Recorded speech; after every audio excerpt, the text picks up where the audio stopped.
ان مسائل سے آگاہ ہونا ہمارے لیے بہت ضروری ہے، چونکہ کوئی بھی عمل انسان انجام دیتا ہے، نماز لے لے، روزہ لے لے، کوئی بھی واجب انسان انجام دیتا ہے، ایک دفعہ انسان اس عمل کو معرفت کے ساتھ، پہچان کے ساتھ، جان کے اس عمل کو انجام دیتا ہے، ایک دفعہ نہیں ایسے ہی انجام دیتا ہے جیسے سب انجام دیتے ہیں وہ بھی انجام دیتا ہے۔ ایک دفعہ آپ روزہ رکھتے ہیں، آپ کو روزے کی معرفت ہے، روزہ کی پہچان ہے، جانتے ہیں روزے کی شرائط کیا ہے، روزے کے فضائل کیا ہے، روزے کی اس کی صفات کیا ہے، فضیلت کیا ہے۔ ایک دفعہ آپ کو پتہ نہیں، سب روزے رکھتے ہیں تو آپ بھی روزے رکھتے ہیں، اس فرق ہے ان دونوں میں۔ ایک آدمی جو روزہ رکھتا ہے بغیر معرفت کے، اس کو ممکن ہے ایک ثواب ملے، لیکن جو با معرفت روزہ رکھتا ہے اس کو اتنا ثواب ملتا ہے کہ وہ ثواب شمار نہیں کیا جا سکتا۔ جیسے خود کا ارشاد ہے کہ الصوم لی وانا اجزی بہ، روزہ میرے لیے ہے، میں ہی اس کی جزا دیتا ہوں۔ تو یہ ہے۔ تو اسی طرح نماز کے بارے میں ایک دفعہ آپ بامعرفت نماز پڑھتے ہیں، مسائل جان کے، ایک دفعہ مسائل کا پتہ نہیں ایسے ہی نماز پڑھتے ہیں، فرق ہے۔ ایسے ہی نماز پڑھ لیں ممکن ہے وہ نماز باطل ہو جائے۔ ایک دفعہ آپ مسائل جان کے نماز پڑھتے ہیں، وہ نماز کمال کے درجے تک، حد تک پہنچ جاتی ہے۔ اور یہی وجہ ہے کہ عالم کی ایک رکعت، یعنی جاننے والے کے، عالم سے جو بھی مسائل جانتا ہے وہ عالم ہے اپنی علمیت کے مطابق، عالم کی ایک رکعت نماز عابد کی 70 نمازوں سے افضل ہے۔ کیوں؟ عابد جو نماز پڑھتا ہے وہ مسائل سے آگاہ نہیں ہوتا، مسائل کا نہیں پتا اس کو، وہ ایسے نماز پڑھتے جاتا ہے، لیکن عالم جب نماز پڑھتا ہے مسائل جان کے، معرفت کے ساتھ وہ نماز پڑھتا ہے۔ تو بس یہ ثابت ہوا کہ ایک دفعہ ہم عمل کو انجام دیتے ہیں معرفت کے ساتھ، ایک دفعہ بے معرفت کے ساتھ۔ معرفت کے ساتھ ہو تو ثواب بہت زیادہ، بے معرفت ہو تو ممکن ہے وہ ہمارا عمل قبول ہی نہ ہو۔ تو معرفت کے ساتھ عمل کو انجام دینے کے لیے مسائل کو جاننا بہت ضروری ہے۔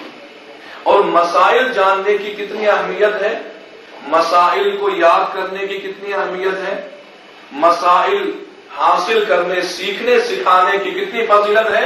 ایک روایت آپ کی خدمت میں عرض کروں گا۔ ایک عورت آئی جناب فاطمہ الزہرا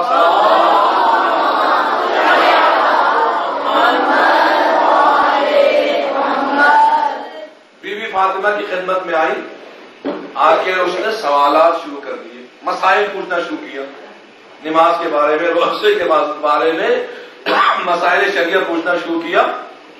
روایت میں ہے کہ 10 سوالات اس نے کیے، اس عورت نے، معصومہ نے ہر سوال کا تسلی بخش جواب دیا۔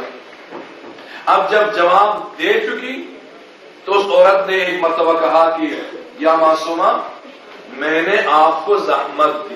یہ واقعہ، یہ روایت اس لیے بتا رہا ہوں تاکہ آپ کو مسئلے کی اہمیت کا پتہ چل جائے کہ آپ جو یہاں بیٹھ کے مسئلہ سنتے ہیں اور اس مسئلے پہ عمل کرتے ہیں، کتنا ثواب خدا عطا کرتا ہے، کتنا درجہ ہے اس کا، کتنا اجر ہے۔ تاکہ یہ اجر کس لیے، یہ ثواب کس لیے ہے؟ تاکہ انسان میں ایک شوق پیدا ہو جائے، جذبہ پیدا ہو جائے، اس شوق و جذبے کے ساتھ انسان مسائل کو جانے اور جو عمل انجام دے صحیح انجام دے۔ اسی وجہ سے خدا نے اس طرف بھی شوق رکھا ہے، اس طرف بھی ثواب ہے، درجات ہے۔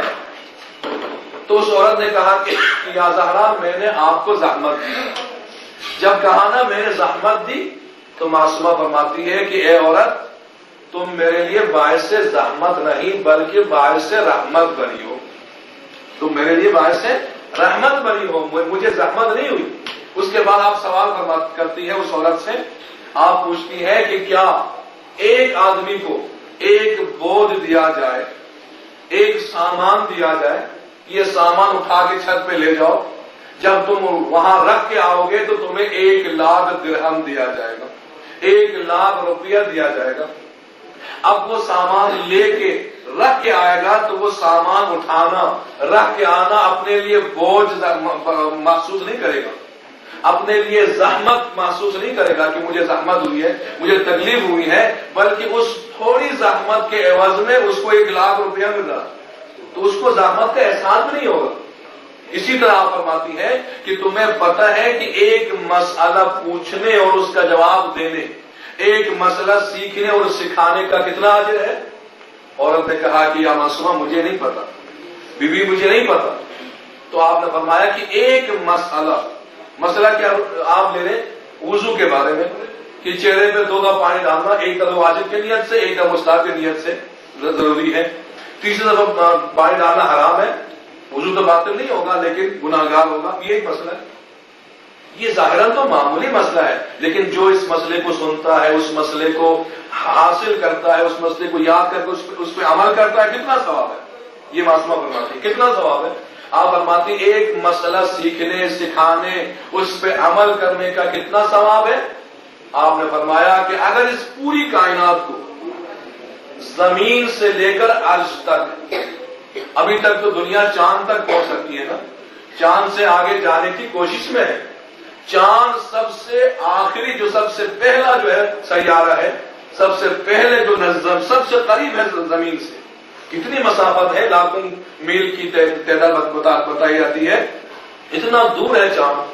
اب سورج اس سے کتنا دور ہوگا، عرش اس سے کتنا دور ہوگا کہ اس کا اندازہ نہیں لگا سکتے۔ تو آپ فرماتی ہیں کہ اگر اس کائنات کو، اس زمین کو، پوری زمین کو زمین سے لے کر عرش تک جواہرات سے، جواہرات کسے کہتے ہیں؟ سونا، چاندی اور جو بھی قیمتی پتھر ہے، قیمتی چیزیں ہم کو جواہرات کہتے ہیں، اس پوری زمین کو، کائنات کو زمین سے لے کر عرش تک جواہرات سے بھر دی جائے تو وہ پوری کائنات جو جواہرات سے بھری ہوئی ہے ایک مسئلے کے ثواب کے برابر نہیں ہو سکتی۔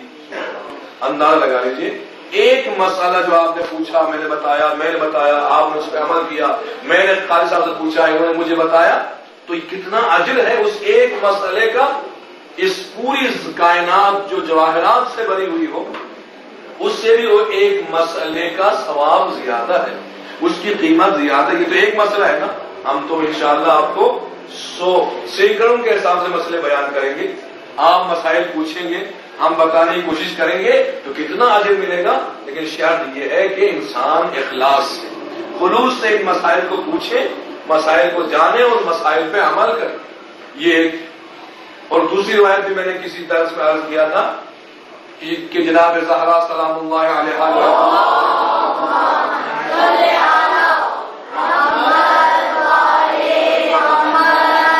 کہ جب قیامت کا دن ہوگا تمام اہل محشر سب بستہ کھڑے ہوں گے، انبیاء کے صفے ہیں، اولیاء کے صفے ہیں، شہداء کے صفے ہیں، اور اسی طرح صابرین کے صفے ہوگا، ان کے چہرے نورانی ہوں گے، یہاں تک کہ ان کے لباس اور ان کے چہرے کے نور سے پورا محشر منور ہو جائے گا، پورے محشر میں روشنی پھیل جائے گی، تو لوگ کہیں گے کہ یہ انبیاء میں سے ہے، اولیاء میں سے ہے، یہ متقین ہے، پرہیزگار ہے، شہداء ہے، کون ہے؟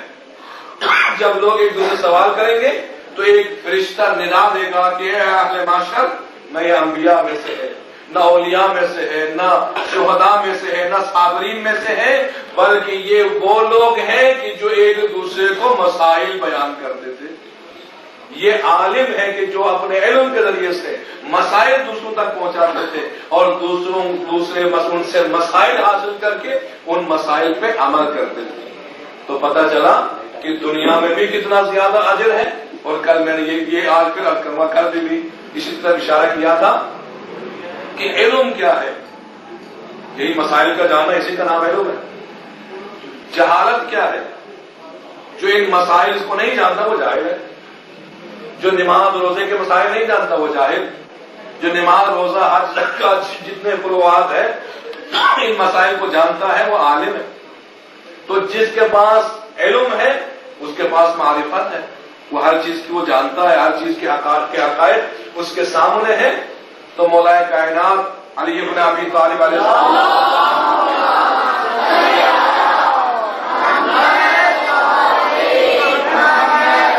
ارشاد فرماتے ہیں کہ آپ کا جو میں نے کل کہا تھا کہ آپ کی کتاب ہے جس کا نام دیوان علی ہے، کہ آپ کے اشعار کا مجموعہ ہے، وہ کتاب ملتی ہے، وہ اس کا ترجمہ بھی ہو چکا ہوا ہے۔ اس میں ایک شعر ہے، وہ یہ ہے کہ مولا فرماتے ہیں رضینا قسمت الجبار فینا لنا علم وللجہال مال۔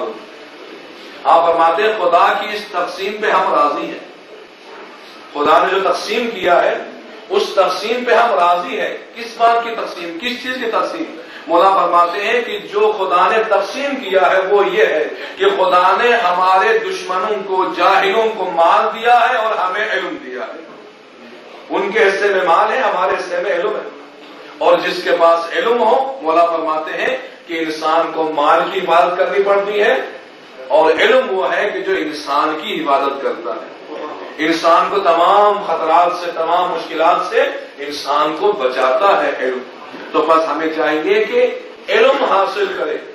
علم اور حکمت مومن کی گمشدہ چیز ہے کہ اس کو تلاش کرنا چاہیے، کہ جو چیز گم ہو جائے اس کو ہم نہیں چھوڑ سکتے، بلکہ ضروری ہے کہ اس چیز کو تلاش کر کے حاصل کریں۔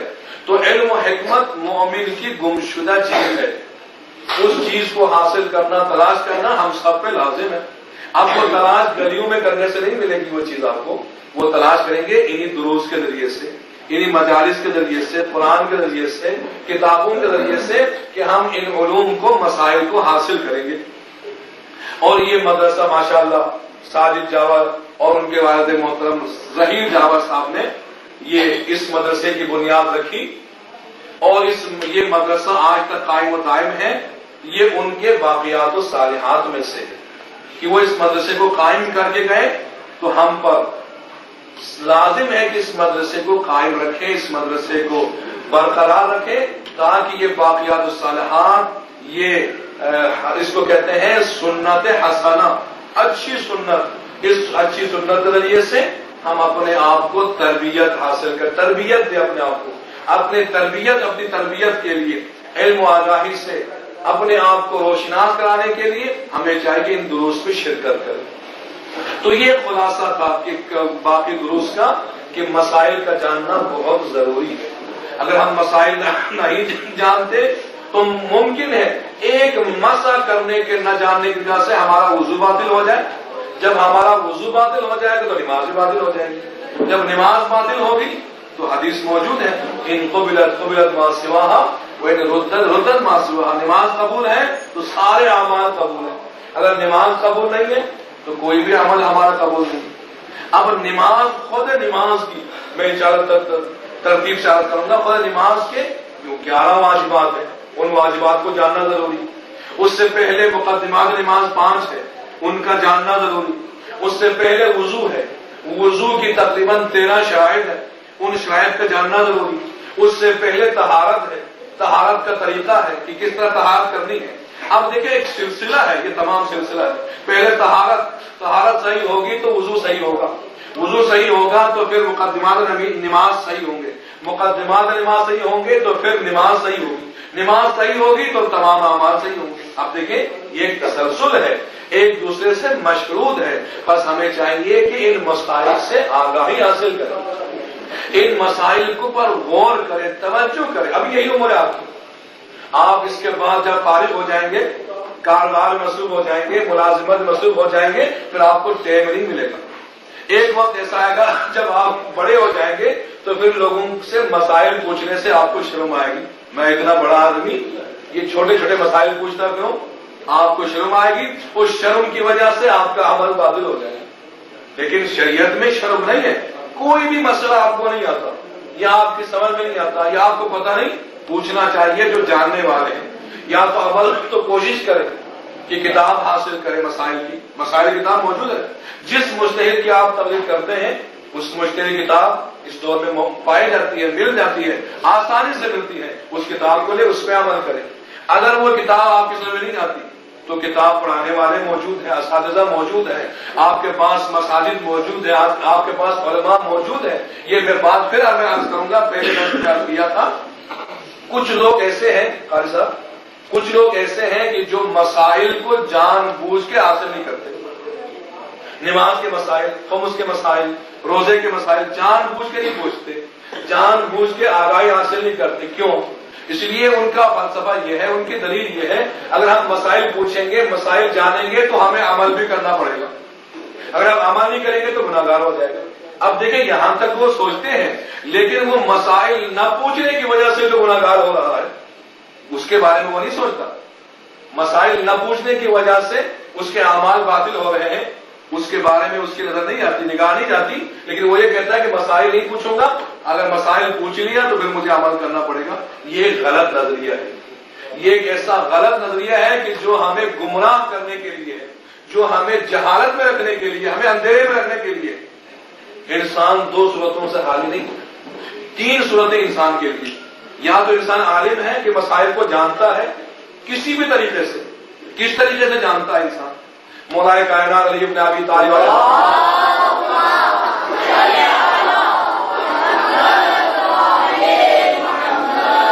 پھر جیسے کہ پہلے درس میں عرض کیا تھا کہ جب آپ سے سوال ہوا کہ آپ کے ماننے والے کون ہیں، آپ کے محب کون ہیں، آپ کے دوستدار کون ہیں، آپ کے پیروکار کون ہیں، یا بات اگر یوں عرض کروں آپ کے شیعہ کون ہیں. جب آپ سے سوال ہوا کہ آپ کے شیعہ کون ہیں، محبین کون ہے، تو امام نے فرمایا ایک معیار قائم کیا، ایک نشانی بیان فرمائی. وہ نشانی یہ ہے کہ اگر تم ہمارے محبین کو، ہمارے پیروکاروں کو، ہمارے شیعوں کو جاننا چاہتے ہو تو بس ایک نشانی دیکھو، ہمارا محب ہر وہ انسان ہے، یا تو وہ عالم ہوگا یا وہ عالم دوست ہوگا.